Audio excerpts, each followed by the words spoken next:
नमस्कार दोस्तों, quality live India में आपका स्वागत है। आज हम जानेंगे क्वालिटी मैनेजमेंट सिस्टम के बारे में, जो कि काफ़ी कॉमन यूज़ किया जाता है। हम ये जानेंगे कि ISO 9001 2008 और ISO 9001 2015 में क्या डिफरेंसेस है, दोनों में क्या अलग अलग चीज़ें हैं, क्या रिवाइज होकर के आया है, क्या नया है। तो दोस्तों, सबसे पहले हम टर्मिनोलॉजी समझते हैं कि ISO 9001 में क्या था और ISO 9001 2015 में टर्मिनोलॉजी में क्या चेंजेस हैं। तो दोस्तों, ये ISO 9001 के टर्मिनोलॉजी है और रिक्वायरमेंट है, और ये ISO 9001 2015 के टर्मिनोलॉजी और रिक्वायरमेंट है।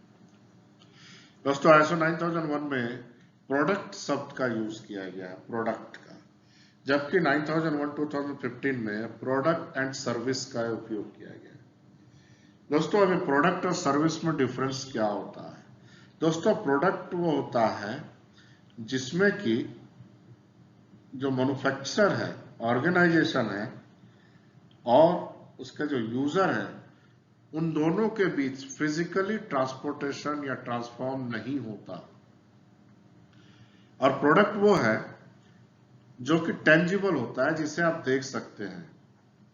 और सर्विस को इस तरह से डिफाइन किया जा सकता है कि सर्विस इनटेंजिबल होता है। जैसे कि आप कहीं पे होटल में गए, वहां पर आपने खाना खाया, तो वो सर्विस हुआ, तो वो इनटेंजिबल, वो दिखता नहीं है। और प्रोडक्ट हुआ, जैसे कि आपने क्या मंगवाया, उनका स्पेशली प्रोडक्ट क्या है।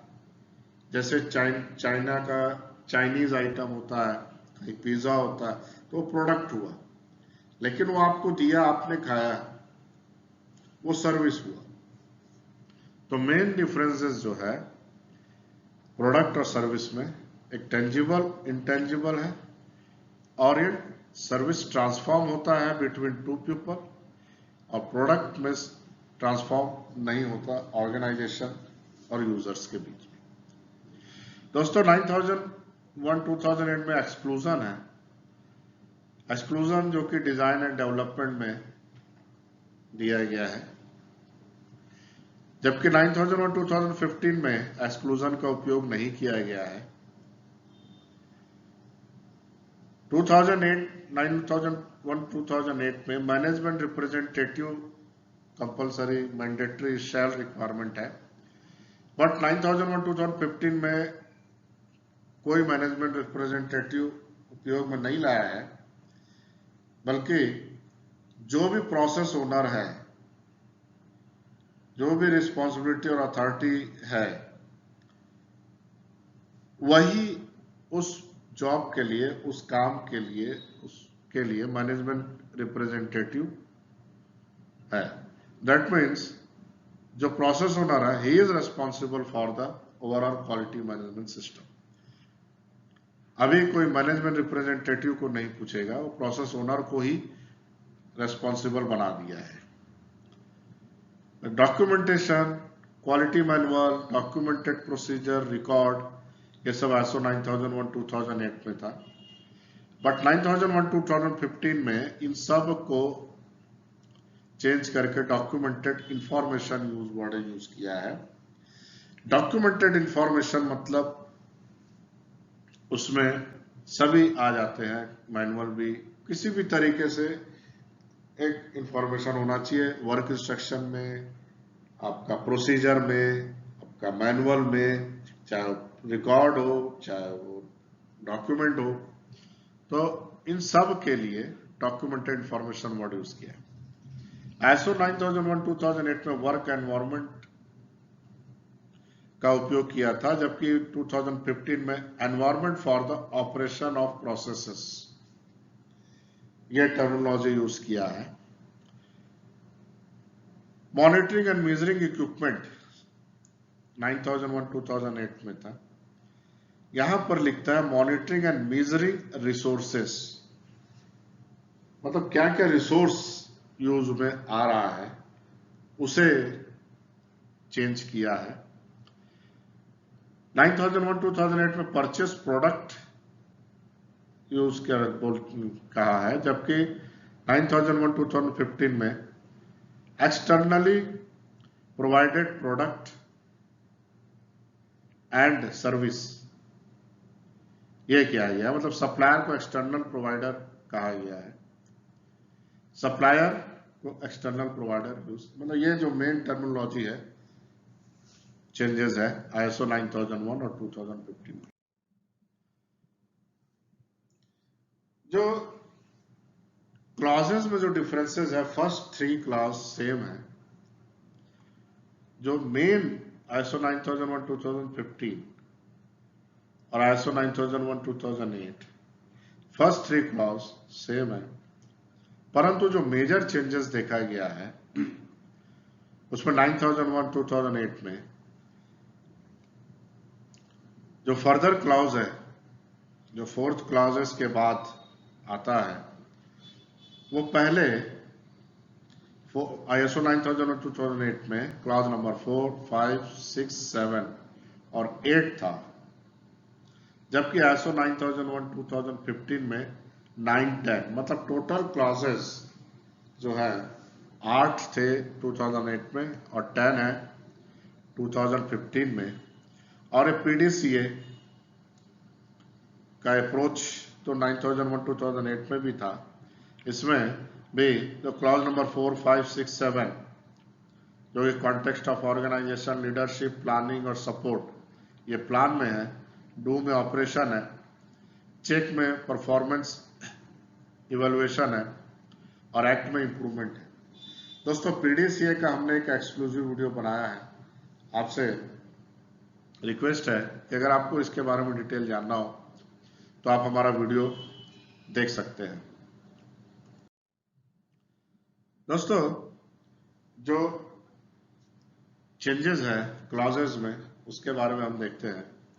फर्स्ट 3 क्लॉज ISO 9001 2008 के और 9001 2015 के दोनों सेम है, और ये आपको पता ही होगा कि जो फर्स्ट 3 क्लॉज है उसका कोई भी एग्जामिनर या कोई भी ऑडिटर ऑडिट नहीं कर सकता। जो 4th क्लॉज था क्वालिटी मैनेजमेंट सिस्टम, अभी वो कॉन्टेक्स्ट ऑफ द ऑर्गेनाइजेशन हो गया है। जो 5th क्लॉज था मैनेजमेंट रिस्पॉन्सिबिलिटी, अभी लीडरशिप में है। जो प्लानिंग था अभी रिसोर्स रिक्वायरमेंट या रिसोर्स मैनेजमेंट में है। जो क्लॉज नंबर 7 2008 9001 2008 में प्रोडक्ट रियलाइजेशन था, अभी 7 और 8 operation support and operation. Product realisation is 8, operation में आ गया है। प्लानिंग को 2 पार्ट में डिवाइड किया है, रिसोर्स मैनेजमेंट और सपोर्ट में। और measurement system analysis and improvement, तो मेजरमेंट सिस्टम एनालिसिस को क्लॉज नंबर 9 परफॉर्मेंस इवैल्यूएशन और इंप्रूवमेंट को क्लॉज नंबर 10 इंप्रूवमेंट में 2 पार्ट में डिवाइड किया है। दोस्तों अभी हम जानते हैं कि क्वालिटी मैनेजमेंट प्रिंसिपल में क्या डिफरेंसेस आए। दोस्तों जो पहले ISO 9001 2008 में 8 क्वालिटी मैनेजमेंट प्रिंसिपल थे, जो कि अभी 7, एक कम होकर के 7 हो गया है, जिसमें कि प्रोसेस अप्रोच और सिस्टम अप्रोच को मर्ज करके प्रोसेस अप्रोच बनाया, इसलिए एक कम हो गया। तो जो कस्टमर फोकस पहले था अभी भी है, मैनेजमेंट रिप्रेजेंटेटिव था अभी लीडरशिप है, पहले इन्वॉल्वमेंट ऑफ पीपल था अभी एंगेजमेंट ऑफ पीपल है, पहले प्रोसेस अप्रोच था अभी प्रोसेस अप्रोच है, इन दोनों को मर्ज करके एक किया है। पहले कंटिन्यूअल इंप्रूवमेंट था अभी इंप्रूवमेंट है, पहले factual approach of decision making था अभी evidence based thinking decision making है, पहले म्यूचुअल बेनिफिशियल सप्लायर रिलेशनशिप था अभी रिलेशनशिप मैनेजमेंट है। रिलेशनशिप आपको डेवलप करना है स्टेक होल्डर्स के साथ, इंटरेस्टेड पार्टीज के साथ, इसके बारे में भी डिटेल हम आगे जानेंगे।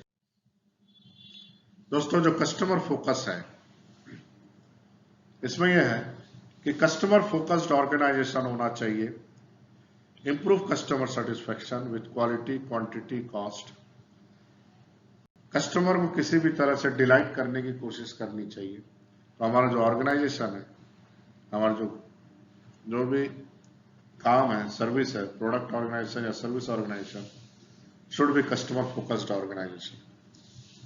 जो लीडरशिप है, अंडर क्लियर मैनेजमेंट फिलोसॉफी, एक क्लियर मैनेजमेंट फिलोसॉफी होना चाहिए, वैल्यू होना चाहिए, अप्रोच होना चाहिए to achieve the organisation goal, जिससे कि हर कोई एक कॉमन गोल में काम करे।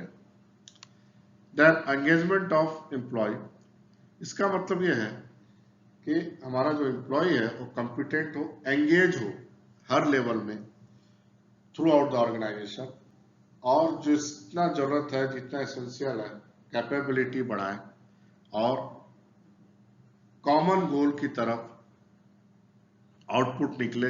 अल्टीमेटली जो हमारा विजन है, जो मिशन है, उसे अचीव करें। Process approach, understand process towards organisation, जो भी ऑर्गेनाइजेशन का गोल है उसे कैसे अचीव करना, हर प्रोसेस को आइडेंटिफाई करना है और प्रोसेस को इंटरैक्ट होकर के एक सिस्टमेटिक एक्टिविटी में काम करना है, जिससे कि अल्टीमेटली हम एफिशिएंटली और इफेक्टिवली आउटपुट लाएं और ऑर्गेनाइजेशन गोल को अचीव करें। Continuous improvement through PDC approach, continuous improvement हमें करना है, हमें रुकना नहीं है, एक के बाद एक। अगर आप हमारा पीडीसीए का हमने एक एक्सक्लूसिव वीडियो बनाया, आप उसे देखेंगे तो PDCA is endless approach, endless improvement is endless approach. तो हमें कंटिन्यू पीडीसीए प्रैक्टिस करना है। एविडेंस बेस्ड थिंकिंग, हमारा जो भी डिसीजन है वो एजम्पशन नहीं होना चाहिए। हो सकता है कि, हो सकता है वो कर दिया होगा, ऐसा किया है, नहीं किया, तो एजम्पशन बेस पे हमारा कोई भी डिसीजन नहीं होना चाहिए। हमारा decision factual approach, evidence based, मतलब डाटा के बेस पे प्रॉपर एनालिसिस करके हमारा डिसीजन होना चाहिए। रिलेशनशिप जो है वो हमें हमारा ऑर्गेनाइजेशन को सस्टेन करने के लिए, सक्सेस करने के लिए, ग्रोथ करने के लिए, आगे बढ़ने के लिए, मैनेज करने के लिए हमें रिलेशनशिप प्रॉपरली मेंटेन करना है हमारे इंटरेस्टेड पार्टीज के साथ, या हम कह सकते हैं स्टेक होल्डर्स के साथ। हमारा स्टेक होल्डर, किसी भी ऑर्गेनाइजेशन का स्टेक होल्डर कौन होता है? Customer, employ, government, legislative body, regulatory body, supplier, ये सब जो है हमारे common interested party stake holders हैं। और स्टेक होल्डर मतलब जिसके ऊपर हमारा ऑर्गेनाइजेशन का किसी भी एक्टिविटी से इम्पैक्ट पड़ता हो, उसे हम स्टेक होल्डर्स कहते हैं। तो दोस्तों, आपको एक कॉमन आइडिया आ गया होगा कि ISO 9001 2015 में क्या डिफरेंस है। आपको हमारा वीडियो पसंद आया हो तो लाइक और कमेंट जरूर करें, और सब्सक्राइब नहीं किया तो कृपया सब्सक्राइब करें। धन्यवाद।